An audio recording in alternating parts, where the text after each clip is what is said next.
नमस्कार विद्यार्थियों। जैसा कि आज की क्लास जो है वह है नाट्य शास्त्र। और नाट्य शास्त्र मोस्ट ऑफ सारी प्रतियोगी परीक्षाओं और उसके साथ में ही कॉलेज हैं, उन सारे कॉलेजेस में भी इसका पाठ्यक्रम चलता है। तो सबसे पहली बात करें, नाट्य शास्त्र की बात करें तो नाट्य शास्त्र जो है वह उसके प्रवर्तक कौन है, इन्होंने नाट्य शास्त्र लिखा है। तो नाट्य शास्त्र बात करें तो नाट्य शास्त्र अलंकार शास्त्रों में सबसे पहला जो शास्त्र का ग्रंथ था वह नाट्य शास्त्र था। और नाट्य शास्त्र के जो रचयिता थे वह कौन है, तो वह जो थे वह भरत मुनि। भरत मुनि ने नाट्य शास्त्र लिखा। और नाट्य शास्त्र में कह सकते हैं कि काव्य शास्त्रीय ग्रंथों में अगर पहला ग्रंथ है तो वह नाट्य शास्त्र का नाम लिया जाता है। और नाट्य शास्त्र में यद्यपि 10 रूपकों का वर्णन मुख्य तौर पर किया जाता है, लेकिन कह सकते हैं कि नाट्य शास्त्र का जो आद्य ग्रंथ है वह नाट्य शास्त्र ही है। और इसके जो अध्यायों की बात करें तो इसमें जो अध्याय है वह अध्याय है 36 अध्याय है। ठीक है। और इसमें कुल श्लोकों की संख्या की बात करें तो कुल श्लोक जो है वह है 6000 श्लोक है। इसलिए इसे नाट्य शास्त्र को षट साहस्त्री संहिता, षट साहस्त्री संहिता इस नाम से भी नाट्य शास्त्र को जाना जाता है। इसके साथ में ही इस नाट्य शास्त्र को पंचम वेद की संज्ञा दी गई है। कौन से वेद की संज्ञा दी गई है? पंचम वेद की संज्ञा दी गई है। और भरत मुनि जो हैं उनकी बात करें तो ये कौन सी शताब्दी में हुए थे, तो इनका जो समय है वह द्वितीय से तृतीय शताब्दी ईसा पूर्व, ये इनका समय था। ठीक है। और इनके बारे में जैसे कि विभिन्न प्रमाणों के माध्यम से कालिदास का समय ज्ञात किया जाता है, वैसे ही भरत जो है उनके भी विभिन्न प्रमाणों के आधार पर, विभिन्न संकेतों के आधार पर यह देखा जाता है कि भरत मुनि जो है इनका समय दूसरी या तृतीय शताब्दी रहा होगा। यद्यपि इन्होंने कहीं इसका उल्लेख नहीं किया है, लेकिन ये कुछ प्रमाणों के आधार पर ये हम कह सकते हैं। ठीक है। और ये निष्कर्ष पर निकले हैं। अब बात करते हैं अपन टीका ग्रंथ की। जो नाट्य शास्त्र है उस पर मुख्य तौर पर 2 टीकाएं मिलती हैं। कितनी टीकाएं मिलती हैं? 2 टीकाएं मिलती हैं। और उन 2 टीकाओं में पहली जो टीका है, पहली टीका की बात करें तो पहली टीका जो है वह है,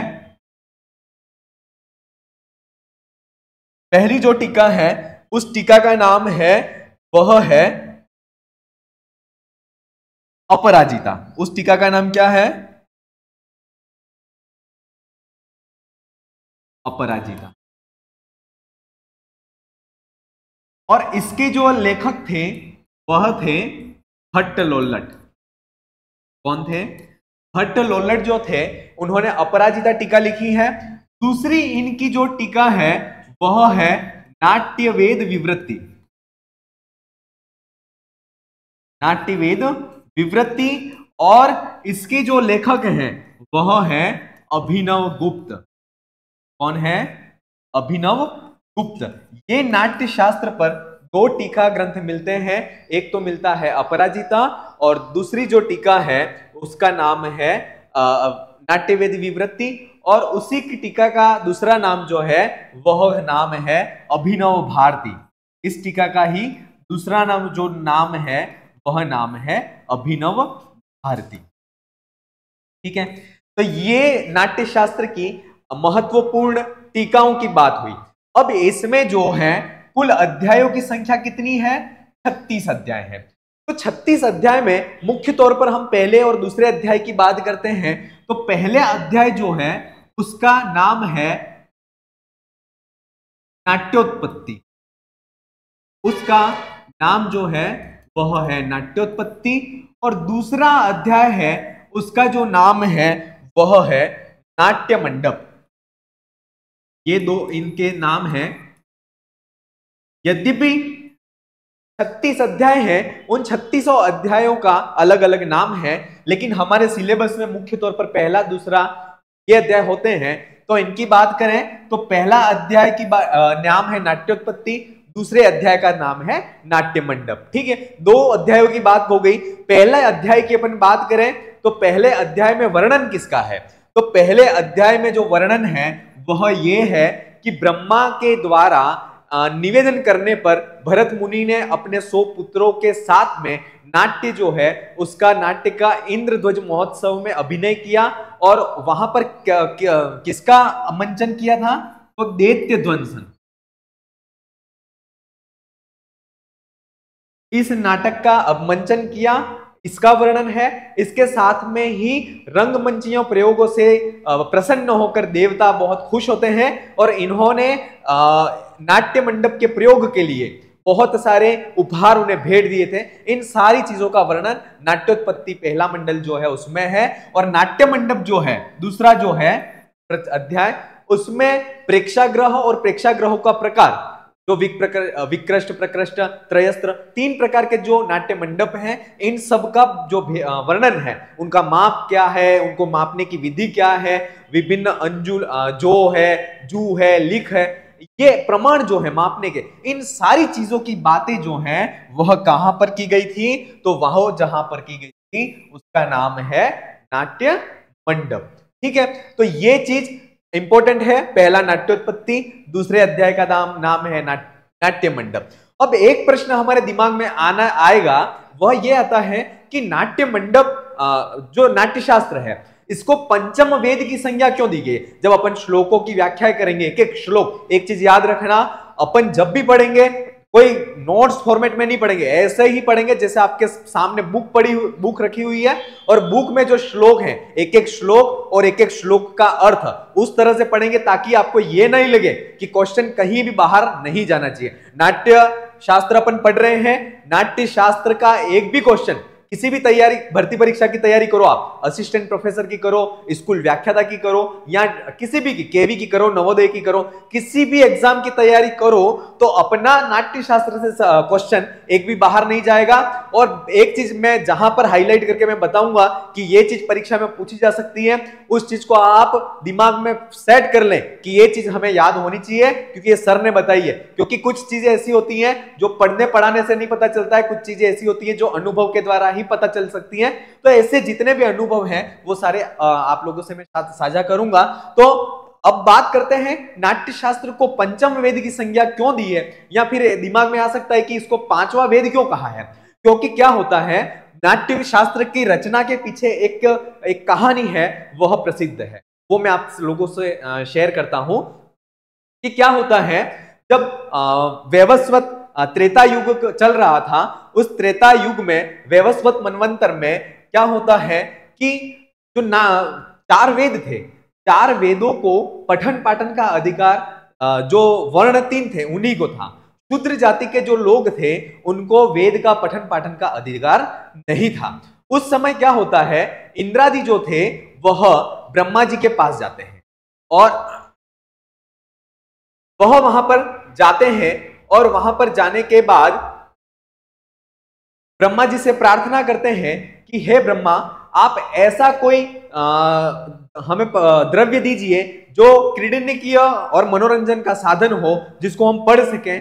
तब ब्रह्मा जी हैं वह ध्यान में बैठ करके नाट्य शास्त्र की रचना करते हैं। और नाट्य शास्त्र की रचना इसलिए कहां से करते हैं, तो मानसिक व्रत को आश्रय लेकर के 4 वेदों से एक श्लोक भी नाट्य शास्त्र में आता है, और बहुत इंपॉर्टेंट है। कोई भी परीक्षा देख ले, नेट है, मोस्ट ऑफ नेट में ये क्वेश्चन पूछा जाता है। असिस्टेंट प्रोफेसर जो हमारी टेस्ट सीरीज भी चल रही है, वहां पर भी हम इस क्वेश्चन को पूछते हैं, और यही आरपीएससी के पेपर में भी मिलता है। और इंपॉर्टेंट श्लोक है, जग्राह पाठ्य ऋग्वेदात् सामव्यो गीतमेव च यजुर्वेदाद् अभिनयान् रसानाद् वर्णादपि।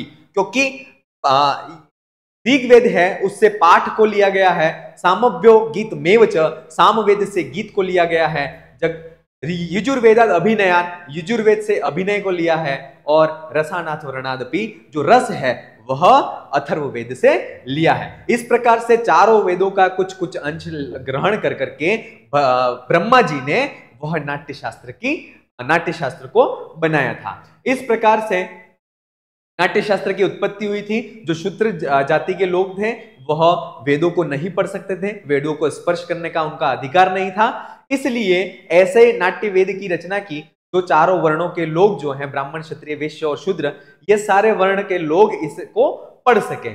इस कारण से इसकी उत्पत्ति हुई और वहां पर इसका सर्वप्रथम प्रयोग जो है वह इंद्रध्वजोत्सव में कहां हुआ था?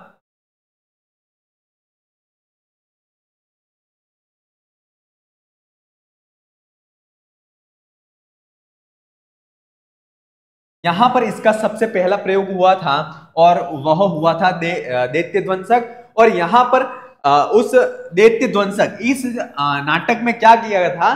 देवताओं की विजय बताई गई थी दानवों पर, और देवताओं की विजय बताई गई थी दानवों पर। दानव इससे बहुत खिन्न होते हैं, दुखी होते हैं, परेशान होते हैं, और वह क्या करते हैं? उस रंगमंचीय प्रयोग में वह उपसर्ग विघ्न उपस्थित करते हैं, जिससे भरत जो है वह बहुत दुखी होते हैं, परेशान होते हैं, और वह ब्रह्मा जी के पास में जाते हैं। तब इंद्र जो है वह इंद्र अपने जर्जर के द्वारा, अपने उस ध्वज दंड के द्वारा वहां सारे विघ्नों को नष्ट करते हैं। इस कारण से वह उनका जो ध्वज दंड था वह जर्जरी नाम से प्रसिद्ध होता है। ये सारी चीजें अपन श्लोकों के माध्यम से जब पढ़ेंगे तब आगे अपन देखेंगे। अब इसकी सबसे पहली बात करें, मंगलाचरण की बात करते हैं। किसकी बात करते हैं? मंगलाचरण की बात करते हैं। तो मंगलाचरण जो है वह मंगलाचरण इसका जो है वह कैसा है? ठीक है, यह परीक्षा में पूछा जाता है कि मंगलाचरण किसी भी ग्रंथ का देखें तो मंगलाचरण जो है वह परीक्षा में पूछा जाता है। तो नाट्य शास्त्र का जो मंगलाचरण है वह कैसा है? तो नमस्कारात्मक है। कैसा है? नमस्कारात्मक है। कैसा मंगलाचरण है? तो आइए अपन देखते हैं इसका जो मंगलाचरण है। प्रणम्या शिरसा देवो पितामह महेश्वरो नाट्य शास्त्रम प्रवक्ष्यामि ब्रह्मणाय यदुदारतम। ये मंगलाचरण है कि कहा गया है कि पितामह महेश्वरो, क्या कह रहे हैं? पितामह महेश्वरो, अर्थात मैं भरत मुनि कह रहे हैं कि पितामह यानी जो ब्रह्मा जी हैं उनको, और महेश्वरो माने शिव जी, इनका मतलब है एक तो है ब्रह्मा जी और इनका मतलब है वह है शिव जी। तो ब्रह्मा जी और शिव जी इन दोनों देवताओं को शीर्षा प्रणम्य, सिर झुका करके मैं प्रणाम करता हूं, और नाट्य शास्त्रम प्रवक्ष्यामि, नाट्य शास्त्र को कहता हूं। कैसा कहता हूं? ब्रह्मणाय यद उदारतम, ब्रह्मा जी ने जो साक्षात ब्रह्मा जी ने मेरे से जो कहा है उसी नाट्य शास्त्र को मैं प्रवक्ष्यामि कहता हूं। इस प्रकार से भरत मुनि जो है नाट्य शास्त्र के पहला जो अध्याय है उसमें मंगलाचरण करते हैं। इसमें जो मंगलाचरण का प्रकार है वो ध्यान रखना कैसा है? तो नमस्कारात्मक। कैसा है? नमस्कारात्मक। किसी भी ग्रंथ को पढ़ें तो मंगलाचरण किस टाइप का? 3 प्रकार के मंगलाचरण होते हैं। नमस्कारात्मक होता है, दूसरा होता है वस्तु निर्देशात्मक होता है। ये चीज आप सभी को पता ही है, फिर भी मैं बता देता हूं। नमस्कारात्मक होता है, वस्तु निर्देशात्मक मंगलाचरण होता है, और तीसरा जो मंगलाचरण होता है वह होता है आशीर्वादात्मक। कैसा होता है? ये 3 प्रकार के मंगलाचरण होते हैं, और परीक्षा में हमें पता होना चाहिए जो भी ग्रंथ पढ़े कि कौन से प्रकार का मंगलाचरण है। तो यहां पर जो है ये नमस्कारात्मक मंगलाचरण है। नाट्य शास्त्र का मंगलाचरण कैसा है? नमस्कारात्मक है। ठीक है, तो इसका अर्थ भी अपन ने देख लिया। चलिए अब अगले श्लोकों की तरफ बढ़ते हैं। तो कहते हैं समाप्त जप्य व्रतिनः स्वसुते परिवारितम अनध्याये कदाचित तु भरतम नाट्य कोविदम। अब क्या होता है कि जब नाट्य शास्त्र की रचना की बात आती है, किसकी बात आती है? नाट्य शास्त्र की रचना की बात आती है, तब आत्रेय आदि मुनि जो हैं वह भरत जो हैं उनसे आकर के कहते हैं। तो क्या कहते हैं? स्व अनध्याय कदाचित। अनध्याय मतलब अवकाश के समय में कदाचित, कदाचित अनध्याय कभी किसी समय में, अनध्याय अवकाश के समय में समाप्त जप्य, जिन्होंने अपने जप को समाप्त कर दिया है, व्रतिनम जो व्रतों में गूढ़ है, जो व्रतों के धारण करने वाले हैं, स्वसुते परिवारितम स्वसुते अपने पुत्रों से परिवारितम जो घिरे हुए हैं, और नाट्य कोविदम और जो नाट्य जो शास्त्र है उसको बहुत अच्छी प्रकार से जानते हैं, ऐसे भरतम जो भरत हैं उनसे आकर के कहते हैं, क्या कहते हैं, मुनये पर्युपास्येन मात्रेय प्रमुखा पुरा प्रपच्छुस्ते महात्मानो नियतेन्द्रिय। अब कहते हैं कि जो जिनकी इंद्रिय और बुद्धि, जिनकी इंद्रिय और बुद्धि वश में है, ऐसे भरत मुनि को पर्युपास्येन आत्रेय प्रमुखा, पूरा मतलब प्राचीन समय में, किस समय में, प्राचीन समय में जो आत्रेय प्रमुख, जो आत्रेय आदि जो ऋषि हैं वह आकर के महात्मानो प्रपच्छु जो भरत मुनि है उस भरत मुनि से आकर के पूछते हैं, क्या कहते हैं कि योयम भगवता सम्यक ग्रंथितो वेद संमितः नाट्य वेदम कथम ब्रह्मन उत्पन्नः कस्य वाकृति। नाट्य वेद के विषय में जो आत्रेय आदि ऋषि हैं वह आकर के पूछते हैं, क्या पूछते हैं, तो कहते हैं कि यो अयम भगवता सम्यक ग्रंथितो वेद सम्मितः, कहते हैं कि हे भगवान वेद सम्मित, जो वेदों के आश्रय में वेदों का कारणभूत है, ऐसे उस नाट्य वेद को जो आपने अच्छी प्रकार से ग्रंथितो बनाया है, नाट्य वेदम कथम ब्रह्मन, वो है ब्रह्मा जी, वह किसके लिए है, उत्पन्न कस्य वा कृते, वह किस लिए है और इसका प्रयोग कौन कर सकता है, इस चीज का प्रश्न आत्रेय आदि जो मुनि है वह भरत से करते हैं। तब फिर आगे क्या होता है तो अगले श्लोक में दिखते हैं, और आत्रेय आदि मुनि जो हैं वह क्या कहते हैं तो पूछते हैं कत्यंगः किम प्रमाणश्च, 4 क्वेश्चन पूछते हैं, क्या पूछते हैं, 4 प्रश्न हैं, वह आत्रेय आदि जो मुनि है वह भरत से करते हैं, कत्यंगः किम प्रमाणः प्रयोगः चास्य कीदृशः सर्वः एतद्यत् सर्वमेतत् तद्यथा तथ्यम भगवन वक्तुम अर्हसि। अब वो कहते हैं कि कत्यंग, इसके नाट्य शास्त्र के, नाट्य वेद के अंग कितने हैं, इसका प्रमाण क्या है, और इसका प्रयोग कैसा किया जाए, और इसका प्रयोग करने वाले कौन है, सर्वम एतत् यथा तथ्यम, ये सारी जो चीजें हैं वह वास्तविक, यथा तथ्यम जैसी हैं, वास्तविक हैं, वैसी ही भगवान हे भरत मुनि आप वक्तुम अर्हसि, आप बताने के योग्य हैं, इसलिए हमें आप ये सारी चीजें बताइए, ऐसा आत्रेय मुनि जो हैं वह भरत से कहते हैं। फिर आगे जो है वह भरत कहना प्रारंभ करते हैं, न वेद व्यवहारोयम संभाव्य शूद्र जातिषु तस्मात् सृजः परम वेदम पंचमम सार्ववर्णिकम। ये इंपॉर्टेंट है, सार्ववर्णिकम वेदः का, तो नाट्य जो वेद है वह सार्ववर्णिक है। सार्ववर्णिक इसलिए है क्योंकि सारे वर्ण जो हैं, ब्राह्मण क्षत्रिय वैश्य शूद्र, सारे वर्ण हैं वह इस नाट्य शास्त्र को पढ़ सकते हैं, इसको सार्ववर्णिक कहते हैं। पंचमम वेदः, पंचमम वेदः का, तो 5वां वेद जो है वह नाट्य शास्त्र। ये दोनों चीजें इंपॉर्टेंट हैं। एक बार अब इसका अर्थ देखते हैं, तो वह कहना प्रारंभ करते हैं भरत मुनि, वो कहते हैं कि शूद्र जातिषु न वेद व्यवहार न अयम संभाव्य, शूद्र जाति के लिए वेदों में व्यवहार न संभावयति, उसकी संभावना नहीं थी। वेदों में, वेदों के पठन पाठन की अधिकार की जो संभावनाएं हैं वह किनकी नहीं थी, शूद्र जातियों के लिए नहीं थी। तस्मात्, इसीलिए, अपरम, जो इससे वेदों से अपर अलग है, ऐसे वे पंचमम, ऐसा जो पंचम वेद है नाट्य शास्त्र, और वह कैसा है, सार्ववर्णिकम, सभी वर्णों के लिए है, ऐसे उस सार्ववर्णिक पंचम वेद की मैं सृजः, रचना करता हूं। कौन कहता है ये बात? ये बात भरत मुनि कहते हैं। देखो सारी चीजें मैं जितना बोल रहा हूं ना, एक एक चीज आप शब्दों पर, भावों पर जाइएगा, ठीक है, क्योंकि कहीं शब्द का अर्थ नहीं पूछ लेगा, इसका ये क्या अर्थ बताओ, ठीक है। परीक्षा में ये पूछेगा कि भाई वृत्ति कितनी है, किसने क्या कहा, है ना, ये सारी प्रश्न कितने पूछेगा, ये सारी चीजें परीक्षा में पूछ सकता है, ठीक है। तो ये जो है वह पंचमम वेद, सार्ववर्णिक जो वेद है वह नाट्यशास्त्र है। और वह अब कैसा है, ठीक है, तो नाट्य शास्त्र, ये नाट्य वेद है, नाट्यशास्त्र है, वह कैसा है, तो धर्मम अर्थम यशस्यम च सोपदेशम ससंग्रहम भविष्यतश्च लोकस्य कर्म सर्वकर्मानुदर्शकम। अब ये बात कह रहे हैं, अब यहां से जो है वह नाट्य वेद जो है वह कैसा है उसके बारे में बताया जाएगा कि ये जो नाट्य वेद जो है वह कैसा है, ठीक है।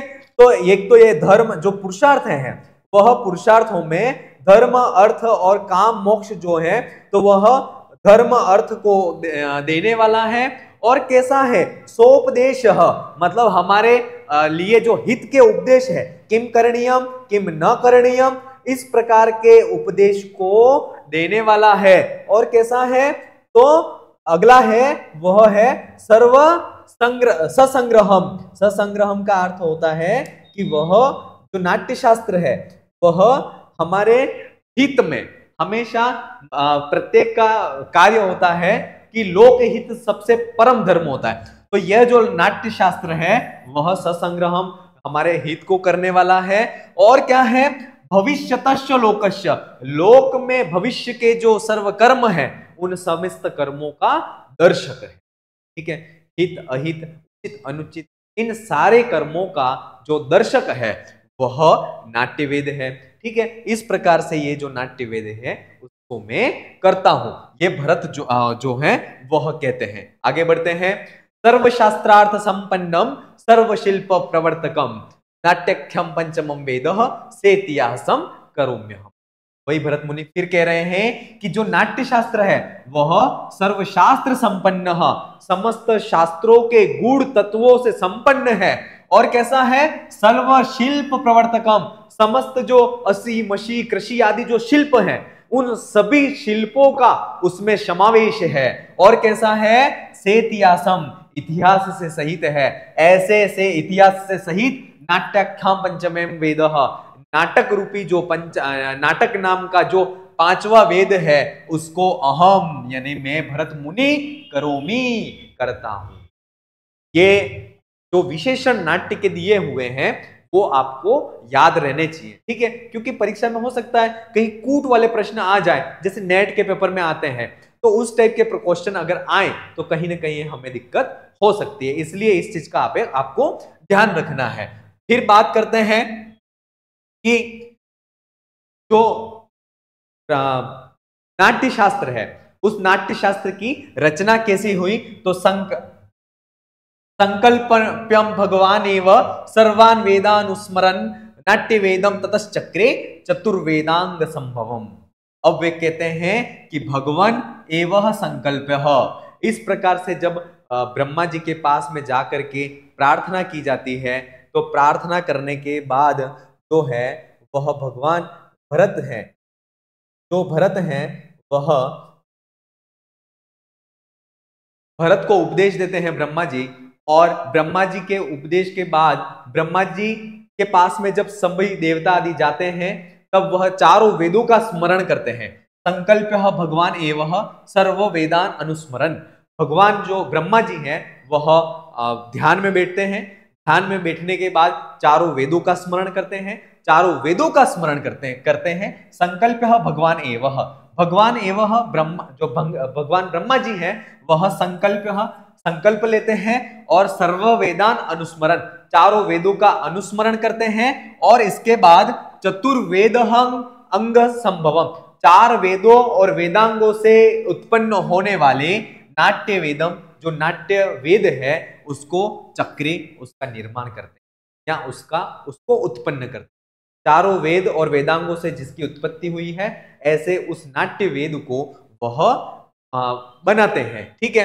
और किस वेद से क्या लेते हैं वह अगले श्लोक में बताया गया है। और ये जो श्लोक है ये बहुत इंपॉर्टेंट है, ये श्लोक आपको याद हो जाना चाहिए, ठीक है, ये श्लोक आपको याद हो जाना चाहिए। जग्राह पाठ्यम ऋग्वेदात् सामभ्यो गीतमेव च यजुर्वेदादभिनयान् रसानाथ वर्णादपि। मतलब ऋग्वेदात् पाठ्यम जग्राह सामभ्यो गीतम एव च और यजुर्वेदात् अभिनयान और अथर्ववर्णाद रसः। ठीक है, ये चीज हमें पता होनी चाहिए कि ऋग्वेद से क्या लिया गया है, तो ऋग्वेद से पाठ्य लिया गया है। सामवेद से क्या लिया गया है, तो सामभ्यो गीत एवच। और फिर यजुर्वेदाद, यजुर्वेद से क्या लिया गया है, तो यजुर्वेद से अभिनय लिया गया है। और अगली बात करें तो अथर्ववेद, अथर्ववेद से क्या लिया गया है, तो अथर्ववेद से रस लिया गया है। ये बहुत ही इंपॉर्टेंट श्लोक है और इसको हमें ध्यान में रखना है। चलिए आगे बढ़ते हैं और ये अपन जो बात कर रहे हैं वह पहले अध्याय की कर रहे हैं कि अगला श्लोक जो है वेदोपवेद संबद्धो नाट्य वेदो महात्मना एवं भगवतः सृष्टि ब्रह्म सर्वः वेदिना।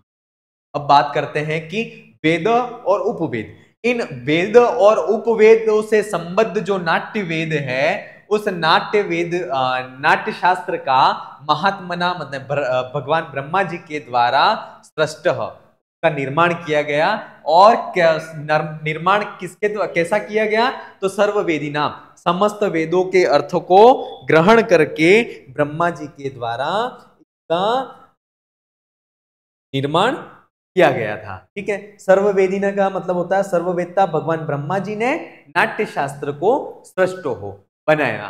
ठीक है, और वह कैसा था, तो आगे कहते हैं उत्पाद्य नाट्य वेदम तो ब्रह्मवाच सुरेश्वरम इतिहासो मया सृष्ट स सुरेशु नियो। ठीक है, अब इन्होंने नाट्य शास्त्र, तो ये सारी चीजें भरत कह रहे हैं कि इन्होंने नाट्य शास्त्र तो बना लिया, भगवान ने ब्रह्मा जी ध्यान में बैठ गए, चारों वेदों का स्मरण किया, वेदांगों का स्मरण किया और नाट्य शास्त्र बना लिया, उनमें से पाठ्य को, रस को, गीत को ग्रहण करके। अब इसका प्रयोग कौन करे, इसको मतलब प्रैक्टिकली स्टेज पर आकर के रंगमंची प्रयोग कौन करे, ये एक बड़ा क्रिटिकल स्थिति ब्रह्मा जी के सामने आ गई। तब क्या कहते हैं, नाट्य वेद उत्पाद्य, नाट्य वेद का निर्माण करके सुरेश्वरम वाचः ब्रह्म, इंद्र के ब्रह्मा मतलब ब्रह्मा जी ने सुरेश्वरम जो इंद्र थे उनको उवाचः कहा, क्या कहा, इतिहासो मया सृष्टः, इतिहासो मतलब इतिहास सहित जो नाट्य शास्त्र है उसका मया सृष्ट मेरे द्वारा निर्माण कर लिया गया है। स सुरेशु नियज्यता, और अब आप देवता जो इंद्र लोग आदि हो उसको मैं इसके प्रयोग के लिए नियोज्यताम नियुक्त करता हूं। इस प्रकार से इंद्र को ब्रह्मा जी कहते हैं कि मैंने नाट्य वेद का तो निर्माण कर लिया है, अब आप जो है वह इसके प्रयोग के लिए मैं तुम्हें नियुक्त करता हूं। इस प्रकार से ब्रह्मा जी इंद्र से कहते हैं। फिर इंद्र क्या कहते हैं, ये कहते हैं इंद्र, ब्रह्मा जी इंद्र की तारीफ करते हैं और कहते हैं क्यों तुम्हें ये कार्य दे रहा हूं, तो कहते हैं कुशला ये विदग्धाश्च प्रगल्भाश्च जितश्रम तेष्वयं नाट्य संज्ञो ही वेदः संक्राम्यतः त्वया। अब ये कहते हैं क्योंकि आपको इसका प्रयोग करने के लिए इसलिए कह रहा हूं क्योंकि जो इंद्रादि जो लोग हैं वह कुशलाः एकदम कुशल होते हैं, विदग्धाः तो कार्य करने में मतलब विद्वान होते हैं, प्रगल्भाश्च तो और वह कहते हैं कैसे होते हैं, प्रगल्भ होते हैं, और कैसे होते हैं, जितश्रमः अर्थात वह परिश्रम को जीतने वाले होते हैं, थकान को जीतने वाले होते हैं। तेषु अयम नाट्य संज्ञो ही वेदः संक्राम्यताम त्वया, इसलिए तेषु अयम नाट्य संज्ञो ही वेदः संक्राम्यताम त्वया, इसलिए आप जो इंद्र आदि जो लोग हो इन्हें ही यह नाट्य संज्ञ जो है वह नाट्य के मंचन के लिए मैं यह अधिकार में तुम्हें देता हूं, या ये जो है संक्राम्यता माने ये नाट्य जो है वह मैं तुम्हें सौंपता हूं। इस प्रकार से भगवान ब्रह्मा जी हैं वह इंद्र से कहते हैं कि आप जो है वह कुशल हैं, नाट्य के प्रयोग में विदग्ध हैं, प्रगल्भ हैं और परिश्रम को जीतने वाले हैं, इसलिए हे इंद्र आप इस नाट्य के प्रयोग को कीजिए। इस प्रकार से भगवान ब्रह्मा है वह इंद्र से कहते हैं। तब क्या होता है, इंद्र एकदम घबरा जाते हैं और वह सोचते हैं कि यार इतना बड़ा टास्क, इतना बड़ा कार्य मैं कैसे करूंगा। तब वह इंद्र जो कहते हैं, एतत् श्रुत्वा भगवान शक्रो ब्रह्मणा यद उदारतम प्रांजलि प्रणतो भूत्वा प्रत्युवाच पितामह। अब वो क्या कहते हैं, तो कहते हैं कि भगवान शक्रो ब्रह्मणा यद उदारतम, भगवान शक्रो तच्छ्रुत्वा, ठीक है, ब्रह्मा जी के द्वारा यद उदारतम, यद जो कहा गया, क्या कहा गया, तो ये कहा गया कि हे इंद्र आप कुशल हैं, विदग्ध हैं, परिश्रमी को जीतने वाले हैं, थकान को जीतने वाले, इसलिए आप नाट्य को कीजिए, ये चीज कहते हैं ये ब्रह्मा इंद्र से। तो ब्रह्मणा यद उदारतम, ब्रह्मा जी के द्वारा जो कहा गया, तद भगवान शक्रो श्रुत्वा, उस चीज को भगवान इंद्र ने श्रुत्वा सुन करके क्या किया, प्रांजलि, दोनों हाथ जोड़ लिए और क्या करते हैं, प्रणतो भूत्वा, और उन्होंने क्या किया, अपना जो सिर है उस सिर को झुका लिया और प्रत्युवाच पितामहम, और वह फिर से पितामहम जो भगवान ब्रह्मा है उन ब्रह्मा से कहते हैं, क्या कहते हैं, ग्रहणे धारणे ज्ञाने प्रयोगे चास्य सत्तमः अशक्ता भगवन देवा अयोग्या नाट्य कर्मणि।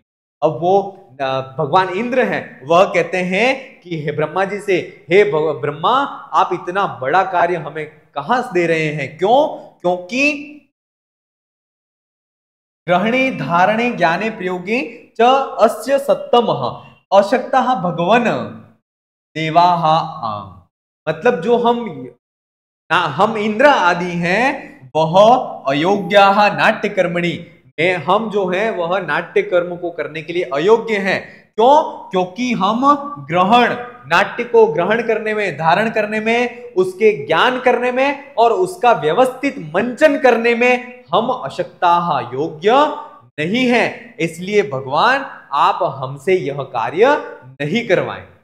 ये ऐसे वह हाथ जोड़ करके भगवान ब्रह्मा जी से मांगते हैं, क्योंकि भगवान हम इसको नाट्य मंचन का जो इतना बड़ा कार्यभार है तो हम करने के लिए अयोग्य हैं। और फिर क्या कहते हैं, य इमे वेद गुह्यज्ञ ऋषयः संचित व्रतः ते अस्य ग्रहणे शक्ता प्रयोगे धारणे तथा। वो इंद्र कह रहे कि हम तो नहीं कर सकते, लेकिन वो उपाय भी बता रहे कि हम तो नहीं कर सकते, लेकिन जो देवता है, जो ऋषि है, कौन, ऋषि, वह ऋषि इसके प्रयोग में सक्षम है, इसलिए आप ये कार्य भगवान ब्रह्मा जी आप उनसे करवाइए। तो वो कहते हैं यह इमे वेद गुह्यज्ञ, तो वेदों के गूढ़ तत्व को जानने वाले हैं, संचित व्रतः, जो तपस्या रूपी तप को करने वाले हैं, ऐसे इमे ऋषयः, ऐसे जो ऋषिगण हैं, ऐसे वह ऋषि एते अस्य, ऐसे इस नाट्य जो शास्त्र है उसको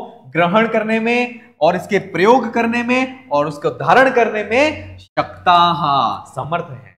क्या है, समर्थ है। इसलिए आप ये जो कार्य है वह किनसे करवाइए, ये बात कौन कह रहा है, तो ये जो बात है वह इंद्र कह रहे हैं। कौन कह रहा है, इंद्र कह रहे हैं। किससे कह रहे हैं, तो ब्रह्मा जी से कह रहे हैं। किनसे कह रहे हैं, ब्रह्मा जी से। यहां तक क्लियर आ गया समझ में, कहीं कोई दिक्कत नहीं। सारा मतलब एक पिक्चर जैसी जैसे मूवी की स्टोरी होती है, वहां तक ये चीज यहां तक क्लियर हो गई। चलिए आगे बढ़ते हैं। श्रुत्वा तु शक्रवचनम मामा हम्बूज संभवः त्वं पुत्र शतम संयुक्तः प्रयुक्तः अस्य भवानघ। अब कहते हैं कि यहां तक तो इंद्र जो थे वह अपने कार्य से छूट जाते हैं। तब क्या होता है, वह भगवान ब्रह्मा जी जो हैं वह भरत मुनि को बुलाते हैं और भरत मुनि को बुला करके वह सारी कथा जो थी वह बताते हैं। फिर कहते हैं श्रुत्वा तु शक्रवचनम मामा हम्बूज संभवः। शक्रवचनम श्रुत्वा मने उस इंद्र के वचनों को सुन करके, अंबुज संभवः, अंबुज मने जो कमल योनि ब्रह्मा जी हैं, ऐसे उन कमल योनि स्वरूप जो ब्रह्मा है उन्होंने माम आह, मामाह का मतलब होता है माम आह, मुझे कहा। मुझे कहा मैंने किसको कहा, भरत से कहा। यह बात भरत जो है, भरत मुनि है, वह कह रहे हैं कि जो इंद्र थे उन्होंने तो अपने बात कह दी, तो वो बात कहने के बाद ये कहते हैं, वह उन्होंने भरत को बुलाया, तो भरत अब बात कह रहे हैं कि उन्होंने भगवान इंद्र के वचनों को सुन करके अंबुज संभव जो कमल योनि ब्रह्मा है उन्होंने मुझे कहा, क्या कहा, तो अनघम मतलब अर्थ होता है हे निष्पाप, हे पाप रहित, तुम यानी भरत मुनि पुत्र शतम संयुक्त, आपके जो पुत्र 100 पुत्र हैं उन 100 पुत्र से संयुक्त, उनसे संयुक्त होकर के, उनसे सहित होकर के प्रयुक्त अस्य प्रयुक्ता भवान, इसके नाट्य जो शास्त्र है इस नाट्य शास्त्र के आप प्रयोक्ता बनिए, ऐसा जो है वह ब्रह्मा जी भरत से निवेदन करते हैं। फिर आगे भरत कहते हैं कि आज्ञापितो विदित्वा हम नाट्य वेद पितामहात् पुत्रान अनध्यापयान योग्यान प्रयोगश्चापि। अब वो कहते हैं आज्ञापितो विदित्वा हम नाट्य वेद पितामहात् नाट्य वेदम विदित्वा अहम, ब्रह्मा जी के द्वारा नाट्य वेद को जानने के बाद, समझ लेने के बाद, आज्ञापित उनके द्वारा आज्ञा मिलने पर, उनके द्वारा आज्ञापित होने के बाद पुत्रान अध्यापयन योग्यान, उन्होंने पुत्र जो थे उनके जो भरत के 100 पुत्र थे उन भरत के 100 पुत्रों को नाट्य वेद का अध्ययन के योग्य बनाया, अध्ययन करवाया और प्रयोगः चापी तत्वतः माने यथा, जैसा ब्रह्मा जी ने भरत को बताया था वैसा के वैसा भरत ने अपने 100 पुत्रों को वह नाट्य का मंचन बताया, नाट्य का प्रयोग बताया और उसको कैसा करना है रंगमंच पर, ये सारी चीजें उन्होंने बताई। कब बताई, तो जब उन्होंने पितामह ब्रह्मा जी के द्वारा उन्होंने ये सारी चीजें सीख ली थी। इसके बाद क्या होता है कि इन्होंने नाट्य का जो प्रयोग किया, ये इंपॉर्टेंट है, तब इन्होंने 3 वृत्तियों का प्रयोग किया था भरत मुनि ने, भारतीम सात्वतीम चैव वृत्तिम आरभटी तथा समाश्रितः प्रयोगस्तु प्रयुक्तो वे मया द्विजः, है ना। अब कह रहे हैं कि मया द्विजः, वह भरत मुनि जो है वह कह रहे हैं आत्रेय मुनि के आदि को कि मया द्विजः, मेरे द्वारा जो है वह भारती सात्वती आरभटी, भारती सात्वती आरभटी वृत्ति प्रयोगस्तु प्रयुक्तो समाश्रितः, इन तीनों वृत्तियों का प्रयोग करते हुए नाट्य को बहुत अच्छी प्रकार से मैंने प्रयोग किया। इस प्रकार से इन्होंने 3 वृत्तियां 4 होती हैं, एक तो होती है ये 3 वृत्तियां, तो ये हो गई भारती सात्वती और अगली वृत्ति का नाम है, उसका नाम है आरभटी। ये 3 वृत्तियां हो गई और एक वृत्ति और होती है जिसका नाम है केशी की वृत्ति, और इस केशी की वृत्ति का निर्माण जो है वह ब्रह्मा जी ने किया था और इनका निर्माण जो है वह भरत मुनि ने इनका प्रयोग किया था। देखिए यह प्रश्न परीक्षा में पूछा जाता है कि केशी की जो वृत्ति है वह केशी की वृत्ति कैसी है, उसका स्वरूप कैसा है, उसके बारे में प्रश्न पूछा जाता है, वृत्तियों से रिलेटेड भी प्रश्न पूछा जाता है। ठीक है, जब अपन इसके एमसीक्यूज देखेंगे तब अपन इन सारे क्वेश्चंस के बारे में बात करेंगे। ठीक है, तो इन्होंने भरत ने जो नाट्य का मंचन किया था वह भारती सात्वती और आरभटी, इन वृत्तियों से 3 वृत्तियों से युक्त जो नाट्य था उसका प्रयोग किया था। इसके बाद क्या होता है, तो इसके बाद जो होता है परिग्रह प्रणम्याथ ब्रह्म विज्ञापितो मया अथाह माम सुर गुरु केशी किमपि योजयः। इसके बाद क्या होता है परिग्रह्य प्रणम्याथ, परिग्रह माने पास में जाकर के, प्रणम्याथ ब्रह्मा जी के पास में जाकर के वह नमस्कार करते हैं भरत मुनि, और विज्ञापितो मया, और उनके भरत के द्वारा बताया जाता है, क्या बताया जाता है कि अथ आह माम सुरु, हे ब्रह्मा जी, हे देवताओं के देवता, आप मुझे केशी की मपि योजय, तो केशी की वृत्ति है उसको भी बना करके दीजिए, इस चीज को वह कहते हैं। कौन कहता है, तो ये भरत जो मुनि हैं वह कहते हैं, किनसे कहते हैं, तो भरत मुनि ब्रह्मा जी से कहते हैं। तो आगे के श्लोक में फिर कहते हैं दीयताम भगवन् द्रव्यम केशिक्या संप्रयोजकम नृत्तांगहार संपन्ना रस भाव क्रियात्मिका। ये चीज बहुत इंपॉर्टेंट है, इस चीज को आप हाईलाइट कर लेना। ये जो है वह केशी की जो वृत्ति है उसका विशेषण है कि भगवान भरत मुनि ब्रह्मा जी से कहते हैं कि हे भगवान, आपने जैसा मेरे को बोला था, जैसे मेरे को पढ़ाया था, वैसा सारा प्रयोग मैंने भी जान लिया है। जो मेरे पुत्र आदि हैं 100 पुत्र, उनको भी मैंने समझा दिया है। अब मुझे ये बताओ कि अब मुझे करना क्या है। तो वह ये सारी चीजें उन्होंने बताई कि मैंने 3 वृत्तियों से प्रयोग किया, अब मुझे केशी की वृत्ति की जरूरत है। तो वह कहते हैं कि भगवान दीयताम केशिक्या संप्रयोजकम द्रव्यम, हे भगवान, हे ब्रह्मा जी, केशी की जो वृत्ति है उसके प्रयोग के लिए जिन द्रव्यों की आवश्यकता होती है वह दीयताम, वह मुझे दीजिए। क्या कीजिए? दीजिए। और क्या कहते हैं? नृत्तांगहार संपन्ना, और वह नृत्तांग आदि जो है उनसे संपन्न है, और रस भाव क्रियात्मिका, और वह केशी की वृत्ति रस और भाव और क्रिया इनसे संयुक्त है। और कैसी है? श्रृंगार रस संभवा। जो केशी की वृत्ति है वह श्रृंगार रस से उत्पन्न होने वाली है, और श्लक्षण नेपथ्या, जो वेशभूषा चाल ढाल इनसे उत्पन्न होने वाली है। ऐसी जो केशी की वृत्ति है उसका जो द्रव्य है वह मुझे दीजिए। और उस केशी की वृत्ति को मैंने सबसे पहले कहां देखा था? तो भगवतो नीलकंठस्य नृत्यतः मया दृष्टा। जब भगवान नीलकंठ, भगवान शिव ने जब नृत्य किया था, भगवान शिव ने जब नृत्य किया था, उस नृत्य के समय सबसे पहली बार मैंने उस केशी की को वहां पर देखा था। ठीक है, ये इस प्रकार से भगवान भरत मुनि जो हैं वह ब्रह्मा जी से निवेदन करते हैं। तो इस प्रकार से निवेदन करने के बाद जो ब्रह्मा जी हैं वह ध्यान में बैठते हैं। ध्यान में बैठने के बाद वह अप्सराओं की नियुक्ति करते हैं। इसका अप्सराओं की उत्पत्ति करते हैं, मंजुकेशी, सुकेशी आदि।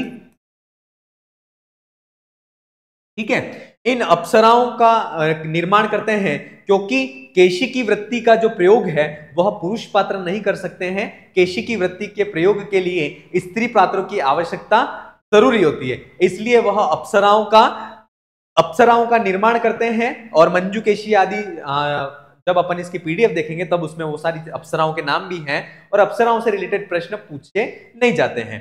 तो उन अप्सराओं का निर्माण करके वो सारी अप्सराएं भरत मुनि को नाट्य प्रयोग के लिए प्रदान करते हैं। और उसके बाद क्या करते हैं? स्वातिर्भांडो नियुक्तो अथ सह शिष्ये स्वयं भुवा नारदाध्यश्च गंधर्वा गान योगे नियोजिता। ये इंपॉर्टेंट है कि स्वाति आदि जो थे वह स्वयंभुवा आदि शिष्यों के साथ में भांडो नियुक्त, जो भांड मने जो वाद्य यंत्र थे, क्या थे? वाद्य यंत्र थे, उनके लिए नियुक्त, उनको नियुक्त किया। किसको नियुक्त किया? तो स्वाति जो थे, ऋषि स्वाति, वह अपने शिष्यों के साथ में भांड कार्य के लिए, वाद्य यंत्रों के लिए नियुक्त हुए। और नारदाद्यश्च गंधर्व, और जो नारद आदि जो गंधर्व थे वह गान योगे नियोजिता, गान संगीत के लिए या गान के लिए उनको वहां पर नियुक्त किया था। एतत्तु वचनम श्रुत्वा प्रत्युवाचः पितामह महानयम प्रयोगस्य समयः समुपस्थितः।